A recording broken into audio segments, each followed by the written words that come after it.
Time is non-refundable. Use it with intention. So senior SEM is basically our like ending point to our whole high school career. And like that's really sad. And that like really set into me this year.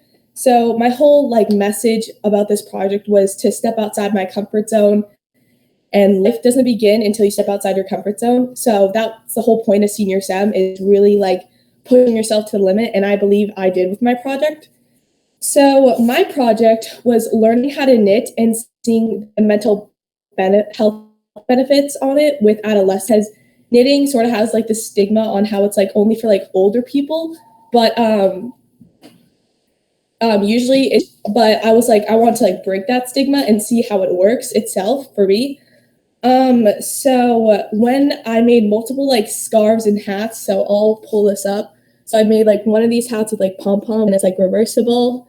I made this infinity scarf. It took me like 10 hours, definitely a long time. I made like multiple headbands that like for your ears, like in the winter and that kind of stuff. And then I made this like huge, like hand knitted blanket that like can fit like a queen bed. So that's like what I mean. And definitely difficult to say the least. Definitely requires a lot of concentration and that kind of stuff. So when I was doing my research, I was really trying to find someone who did multiple studies on it while also having like a personal experience, so I could like refer back to both of them. So I chose Jane Brody. So she started knitting when she was like my age, and then she was really like invested into it. So then as her future job, she studied it and was seeing like what happens. So I have two quotes. The first one is, "The action of knitting itself encourages the child's eye to control a degree of self-control and concentration. Only a steady and controlled hand can accomplish the fairly complex action of knitting and its marvelous ways to help develop the powers of concentration in young children."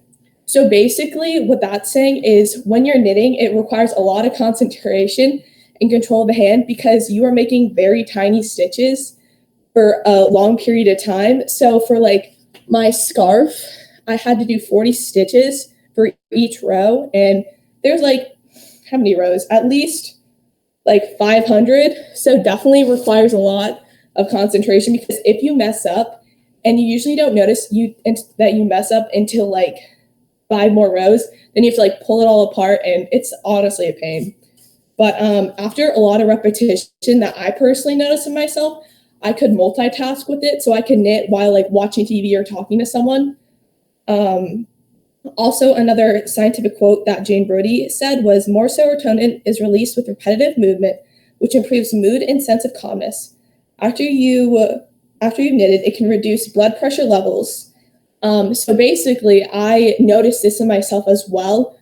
So I sort of use knitting as like a calming like hobby, because all of our lives are extremely stressful, especially during this year and like COVID and all that stuff. So it was really a distraction, and I could do it for hours on end, and like my whole body was all relaxed. It was honestly really great. Definitely took a long time for me to get to that point, because I just would like want to get it done, get those hours in. But then I like honestly thoroughly started to enjoy it after a while. And I knew that it was going to be helping others, because I plan to donate all these stuff to the homeless, because it is wintertime and everyone is struggling, especially this year. So everyone needs some like more winter hats and gloves. So yeah. It also, knitting at a young age also sharpens your brain, and it reduces the chance of developing mild cognitive impairment, which is like extremely important in like later life. And doing my research, I also found out that it reduces arthritis, which is like a huge problem, and for like the older generation from like typing and all that stuff. So that's like another benefit of it. What I've personally learned from doing this is it takes hours and hours to really get used to it. But in the end, I knew I was doing good for others, and also it was just like a new hobby that I was doing, and I thoroughly enjoyed it, and I will keep on continuing to do it. I probably spent 5 hours a week doing it, watched many YouTube videos, and I was over my grandmother's a lot, like learning new patterns and stitches. So I want to end with a quote. In conclusion, life is like a ticking time bomb. So there's only a certain amount of time on this earth that we have, and you just need to use all of it to your advantage. Like go try out for that team, go join a new club, just do whatever makes you happy because all that really matters in life. And just really step outside your comfort zone. And like all of us did this year. And I feel like as long as we keep on doing that, we're just gonna improve ourselves and our mindset way better. And we're just gonna, we're the next generation, we're the future generation. So we really have to do good for our community, and really stepping outside your comfort zone will do that. So just do whatever makes you happy and just live life to the fullest. So that is my end. That's the end.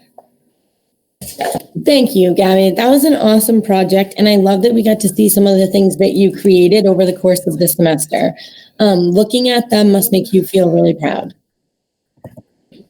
What kind of questions do you guys have, Gabby, about her project?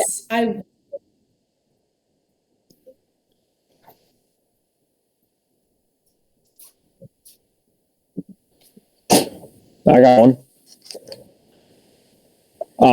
How many things did you make, and how many times did you mess up making those things? Oh God.